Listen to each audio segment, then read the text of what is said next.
বিএনপির দিক থেকে বিএনপির ৩১ দফার মধ্যে কিন্তু উচ্চকক্ষ গঠনের একটা প্রস্তাবনা ছিল, কিন্তু সেই গঠনের প্রস্তাবনাটা তারা করেছিল যে তারা সংসদের আসনের আনুপাতিক হারে তারা করবেন।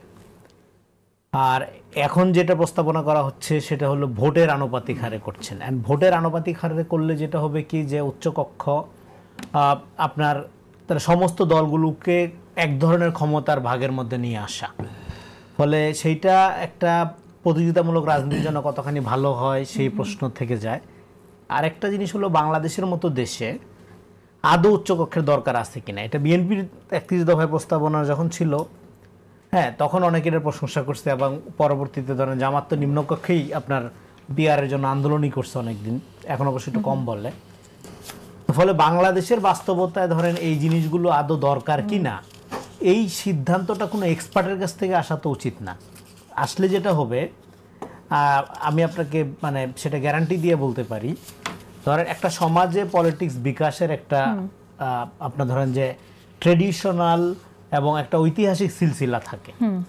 ধরেন আজকে যদি বাংলাদেশের যে 95% মানুষের দেশ, একটা উদাহরণ দিই, তো এই দেশে ইসলামের প্রতি সবার ভালোবাসা আছে, কিন্তু আপনি শরিয়া আইনের পক্ষে আজকে ভোট করেন, দেখবেন যে অনেক লোক ডেফিনেটলি মানে ইমানদার তৌহিদি জনতা, কিন্তু শরিয়া আইনের পক্ষে যে এখনো মেজরিটি পপুলার মতামত পাওয়া যায় না। এর কারণটা কি? কারণটা হইল এটা সমাজের মধ্য থেকে এটাকে আপনার মেইন স্ট্রিমিং করা হয়নি।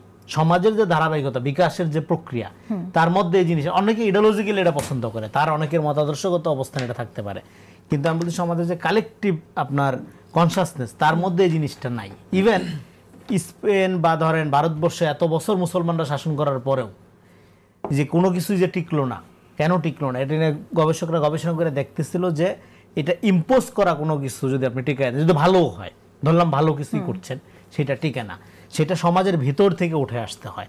ফলে আমাদের এখানে যে পলিটিক্যাল পরিবর্তন দরকার, এই বিষয়ে তো কারো কোনো মানে দ্বিমতের কোনো সুযোগ নাই, দ্বিমত নাই। ফলে সেই পরিবর্তনটা একটা এক্সপার্টের সিদ্ধান্তের ভিত্তিতে হবে, নাকি এখানকার জনগোষ্ঠীর যে ধারাবাহিক বিকাশ এবং এর জন্য একটা হেলদি কন্ডিশনের মধ্যে হবে। যেমন ধরেন একজন মানুষের ওজন কমানো দরকার, এখন ও যদি ধরেন 7 দিনের মধ্যে 20 কেজি ওজন কমানোর চেষ্টা করে, তো মরে যাবে।